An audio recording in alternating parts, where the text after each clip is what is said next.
Saya akan menyampaikan Kitabus Shaum bab puasa yang ada dalam kitab Mukhtasar Minhajul Qasidin karya Imam Ahmad bin Abdurrahman bin Qudamah Al-Maqdisi yang wafat 689 ya. Apa kata beliau? I'lam anna fi shaum khasisatan laysat fi ghairihi. Puasa itu punya rahasia yang rahasianya nggak ada pada sholat, nggak ada pada sedekah, nggak ada pada zikir, nggak ada dibaca Quran. Kenapa? Karena Allah mengatakan dalam hadis qudsi, as-saumu li wa ana ajzi bih. Hadis Sahih Bukhari Muslim. Puasa itu milikku. Nah, ini hampir setara kata beliau dengan ayat surah Al-Hajj ayat 26, wa tahhir baiti. Sucikanlah baitku, rumahku. Jadi Allah menyebut dan memuliakan Ka'bah dan mengatakan itu rumahku. Tapi Allah butuh rumah nggak Pak? Maksud rumah di situ adalah rumah tempat menyembahku. Tapi rumah tempat menyembah Allah itu benda. Bener ya? Benda hidup atau benda mati?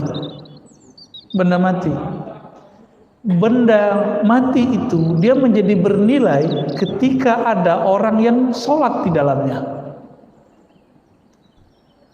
Tubuh ini dia punya riyadhah, punya amalan yang nggak bisa dilihat orang. Kalau saya sholat kelihatan nggak sama orang, baca Quran kedengeran sama orang, jalan ke masjid kelihatan sama orang. Kalau kita puasa nggak ngasih tahu orang bakal tahu nggak? Istri kita nggak bakal tahu, pasangan kita nggak akan tahu, tetangga kita nggak tahu, bahkan mungkin ya apapun makhluk di sekitar kita nggak akan tahu kita ini lagi puasa atau bukan.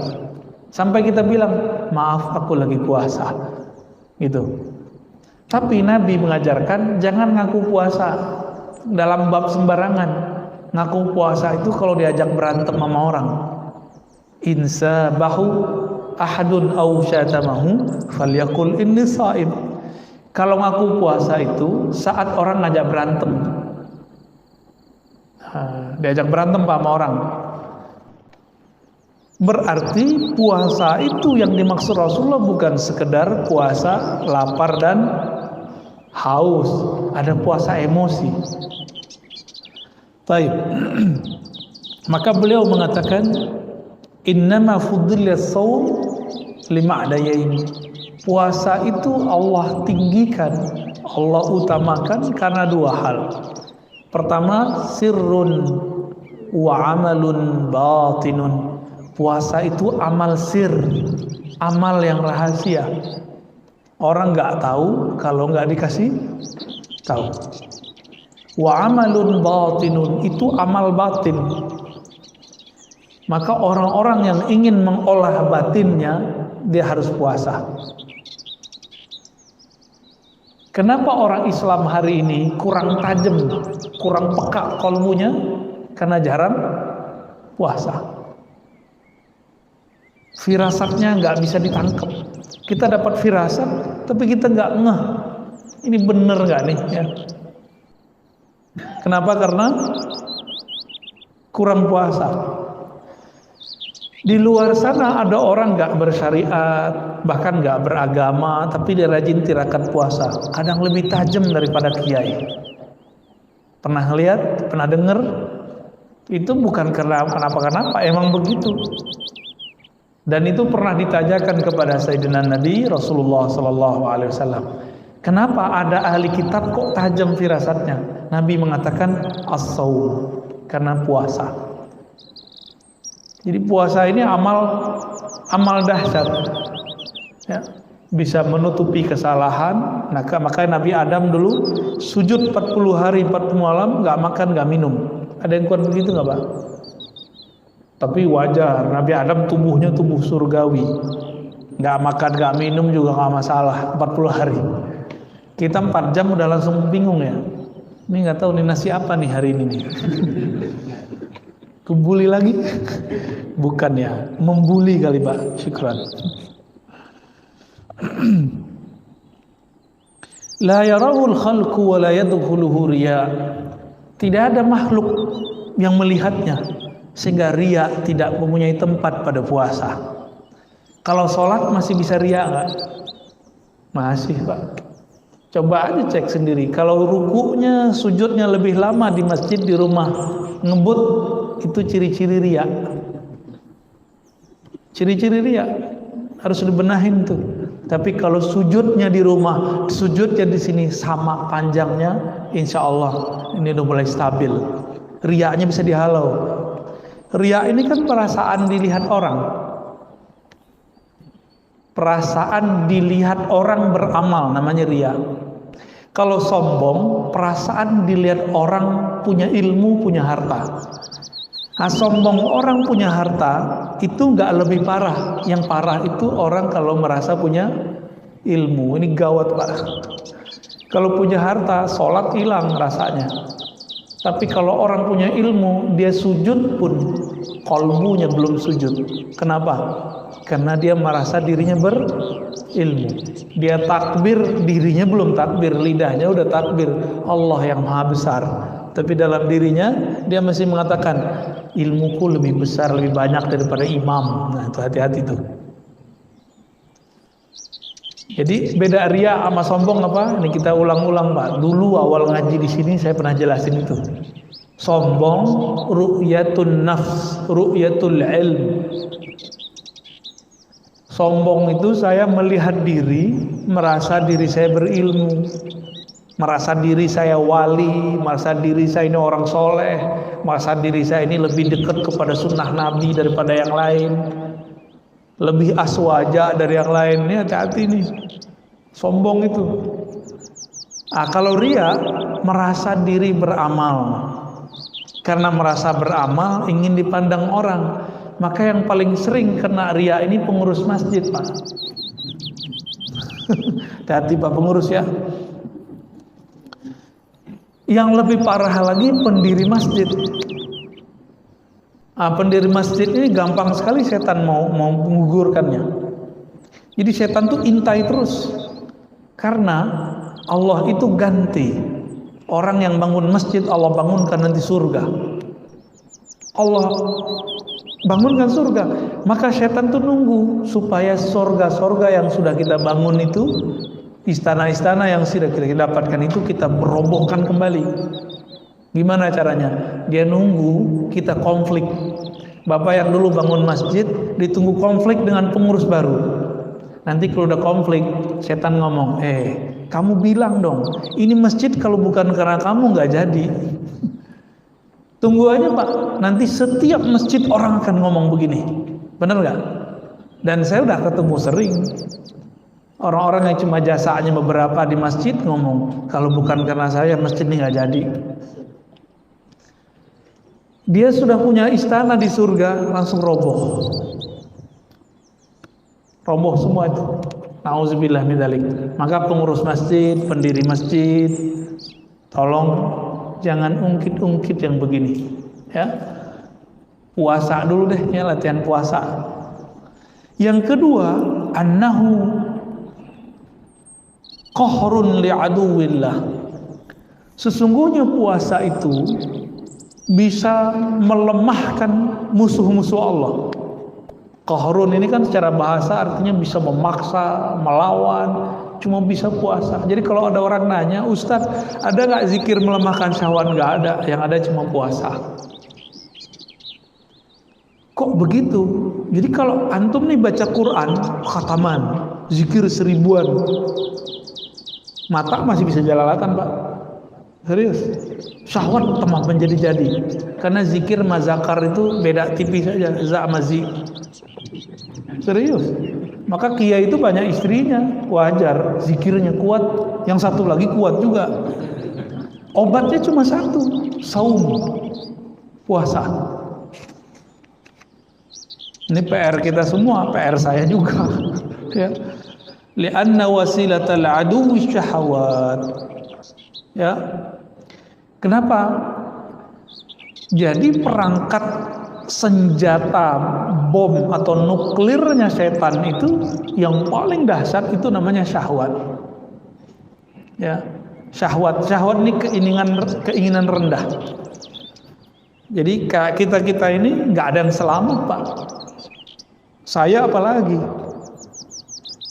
tiap hari ketemu yang macam-macam, Pak.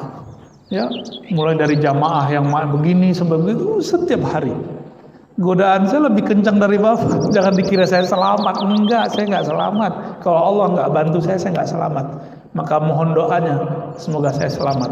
Amin ya rabbal alamin. Dan kita juga doakan Bapak Ibu ya, semoga selamat juga. Ini berat persoalan ini. Dulu Barsisa lewat karena masalah ini. Ya. Barsisa lewat di Sahih Bukhari kan disebutkan itu persoalan ini. Tapi ada juga seorang perempuan yang sering kita lihat, mungkin kita jijik kali ngelihat begitu. Perempuan bari, ya. Perempuan pelacur, PSK, Allah ampuni, bukan karena dia ngapa-ngapain, tapi cuma karena ngasih. Nah begitu. Jadi agama itu gampang-gampang susah. Dosa besar. Tapi kalau mau diampuni, gampang sekali jalannya. Maka saya katakan kepada diri saya, kepada kita semua, kepada semua para pendosa, semua kita ini pendosa, jangan putus asa dari rahmat Allah. Siapa tahu dengan amal sedikit Allah angkat kita. Jadi kadang-kadang ada amal yang orang gak sangka-sangka, karena amal itu Allah angkat dia jadi waliullah. Kalau versi kita nih, perempuan yang tadi pelacur itu Allah ampuni dan dijadikan kekasih Allah cuma dengan ngasih si guguk. Lah sekarang ada ustadz katanya mau nabrak anjing, Pak. Jadi wali nggak tuh? Jadi wali Allah apa wali setan?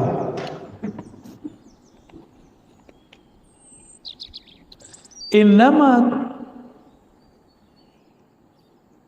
tuqawwi syahawat bil akli atau tuqwa syahawat bil akli wasyurb. Syahwat itu hanya bisa dikuatkan dengan makan dan minum. Benar ya? Iya. Wah, jujur aja lah Pak ya. Dulu kawan-kawan kita yang ya jadi ustadz ini punya rahasia nih saya sebutin ya. Itu kalau ngomong ketemu Pak, nggak ngomongelin ilmu, itu makan tiap hari. Jadi para ustadz kiai itu kalau ketemu, kalau dia wali dia ngomongin kasyafat, kasyaf langit. Kalau dia kiai ahli ilmu biasa ngomongin syahwat, urusan poligami. Nih serius nih Bapak ya. Serius. Terus kalau istrinya banyak gimana? Ngomongin syarabat, apa obat penguat. Makanya kiai-kiai itu kalau udah ketemu, aduh ngomongin obat kuat mulu Pak. Kalau yang banyak posnya ya, maaf ya Pak Kiai. Madamat ardu syahawat mukhassabah, fasyayatinu yataraddaduna ila dhalikal mar'a. Selama lahannya syahwat ini disuburkan dengan makan dan minum, maka setan pun gampang nyangkulnya. Gampang setan nyangkulnya. Wa yatruku syahwat wa yutraku syahwat tudiku alaihimul masalik. Jadi dengan meninggalkan syahwat, mengurangi makan dan minum, ini bisa melemahkan darah. Jadi ternyata syaitan itu mengalir di darah, benar ya? Jadi orang kesurupan sama orang kesyahwatan itu lebih gawat orang syahwat. Kesurupan tinggal dibacain dikit sadar Pak. Nggak usah dibacain, kasih aja tuh apa bawang putih, kasih ke hidungnya sadar itu Pak. Ya, balik lagi kesadaran dia tuh, nggak usah dibacain aneh-aneh. Ya, nggak bisa kasih tai kucing Pak. Pasti sadar itu kabur itu ya. Itu versi teman saya itu. Versi jalan lain. Tapi kalau dulu kita dapat pakai bawang putih yang baunya keras, sembuh. Tapi kalau orang syahwat dikasih bawang putih tambah kuat Pak syahwatnya. Malah itu penguat ya. Kalau orang makan, minum, bahkan olahraga, orang kalau makan, minum, olahraga, lengkap sudah, syahwatnya berlipat. Karena hormon bahagianya masuk. Kalau makan minum doang paling penyakit, tapi kalau makan minum olahraga, waduh masya Allah. Apa yang terjadi? Darahnya kuat, uratnya kuat, ototnya kuat. Wah, itu menjadi senjata luar biasa bagi setan. Ya. Maka jalur pintas untuk mengatasi itu cuma puasa. Jadi puasa itu bekamnya setan. Jadi hijamahnya syayatin puasa, hijamahnya darah buang darahnya. Maka bapak-bapak yang kolesterol, kalau mau hijamah kurangi dulu konsumsi obat pengencer darah. Ya, minum jamu yang dianjurkan oleh ahli herbal baru dibuang Pak. Itu cuma bisa dibuang, nggak bisa diapa-apain. Ngapain darah disimpan-simpan di badan kalau kotor? Buang aja. Maka Nabi SAW ketika dimi'rajkan ke langit, beliau dipesani oleh Jibril, "Hai Muhammad, ihtajim. Hai Muhammad, berhijamahlah engkau. Berbekamlah. Coba amalkan Pak sunnah ini. Nanti punggungnya yang berat-berat itu, kepala yang sakit-sakit itu. Ini tanda kolesterol kan beratnya di sini. Kalau orang stres di sini Pak.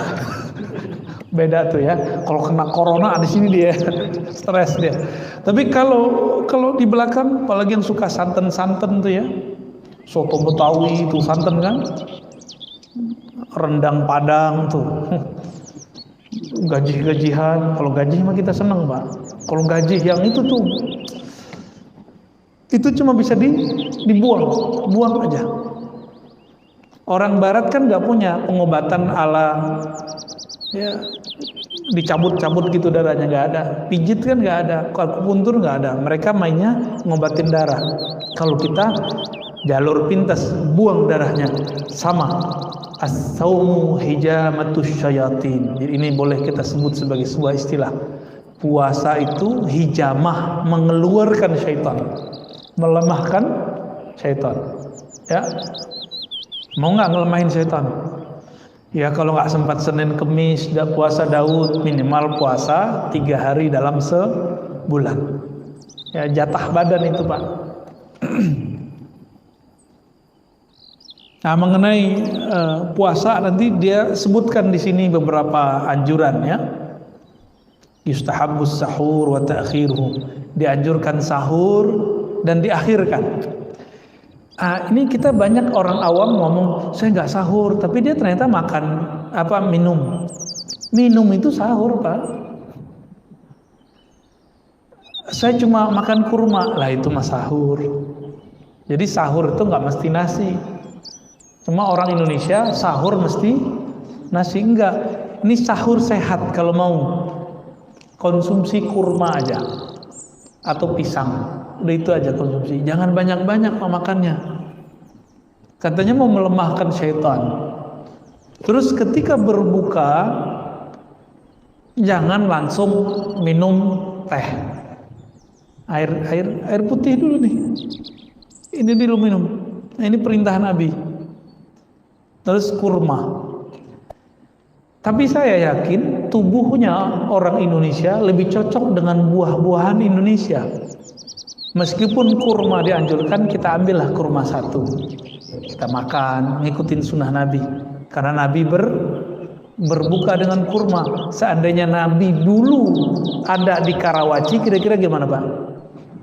Dulu nggak ada impor-impor kurma. Kira-kira pakai apa Nabi bukanya?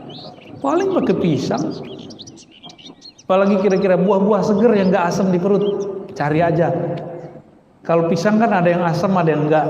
Ya, kalau kita mukanya asem Pak. Coba dicari aja itu.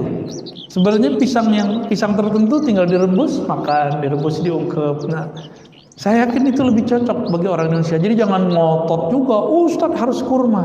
Loh, ente bayangin, di zaman dulu Islam baru masuk ke negeri ini, belum ada namanya impor-impor kurma. Orang buka pakai apa? Maksudnya pakai buah seger. Jadi kolak nanti Pak, tunggu ya, ini udah nafsu aja nih kalau udah ngelihat macam-macam. Udah begitu sholat dulu, nanti baru mau makan kolak, mau makan apa tadi, mau minum teh. Kayaknya nggak seger kalau nggak minum teh dingin. Nanti itu, ya, selesain dulu sholat. Nah ini, kalau mau cara berbuka yang berkah, ya, insya Allah itu lebih baik. Wa ta'jilul iftar wa ayyaftura 'ala tamar, ya, mendahulukan berbuka dan berbuka dengan tamar. Nah, ini karena tamar kurma itu dulu paling mudah, ya. Wa yustahabbul jawd fi Ramadan wa fi'lul ma'ruf wa qasratus shadaqah iktidaan bi Rasulillah. Dianjurkan di bulan Ramadan, kalau kita sudah biasa dermawan, di bulan Ramadan dermawannya naik berkali lipat. Jadi jangan pelit bulan Ramadan, banyak-banyakin. Kenapa? Karena Nabi kalau bulan Ramadan itu duit masuk itu keluarnya secepat masuk. Masuk keluar, masuk keluar. Wah, starter kita gimana? Nah, masih bilang gimana matematikanya, masih matematika insan, belum matematika ilahiyah. Ya. Wa yustahabbu dirasatul Quran wa al-i'tikaf fi Ramadan. Wal i'tikaf fi Ramadan. Dianjurkan dirasah. Dirasah di sini bisa artinya belajar Quran, bisa diartikan tilawatul Quran. Lalu i'tikaf di akhir, ya. Tapi saya menganjurkan amalan yang paling afdal itu bukan banyak khatam Quran, tapi kita membaca Quran, kalbu kita merasa terkoneksi, terhubung kepada yang menurunkan Al-Quran.